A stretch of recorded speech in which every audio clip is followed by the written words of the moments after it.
এই চটপাটা দই বড়াটা আমি বাড়িতেই বানিয়েছি। তার জন্য বাজার থেকে নিয়েছিলাম শানের দই বড়ার একটা মিক্স প্যাকেট। উষ্ণ গরম জলে ব্যাটারটা থিক কনসিস্টেন্সিতে রেখে 25 থেকে 30 মিনিট রেস্ট টাইম দিয়েছিলাম। তারপর তেল একদম মিডিয়াম আঁচে রেখে বড়াগুলো ভেজে নিয়েছিলাম। খুব ধীরে ধীরে বড়াগুলো ভাজতে হবে, কড়া করে ভাজলে কিন্তু একদম চলবে না। তারপর জলে কিছুটা নুন চিনি মিশিয়ে বড়াগুলো জলের ভেতরে সোক হতে দিতে হবে। প্রায় 1 থেকে 1.5 ঘন্টা রাখতে হবে এরকম ভাবেই।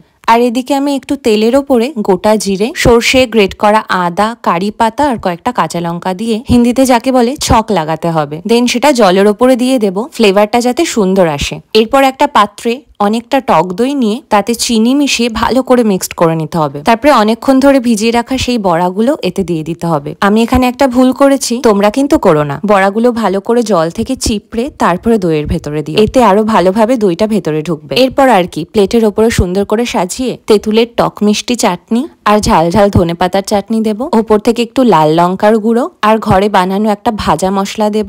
এরপর আলু ভুজিয়া আর কয়েকটা বেদানা দিয়ে সুন্দর করে ডেকোরেট করে দেবো। ব্যাস, ইয়াম্মি দই বড়া একেবারে রেডি। আমি এই দুটো চাটনি আর ভাজা মশলাটা বাড়িতেই তৈরি করেছি। তোমরা যদি রেসিপিটা জানতে চাও কমেন্টে অবশ্যই জানিও, আর ঝটপট বাড়িতে এটা ট্রাই করে ফেলো।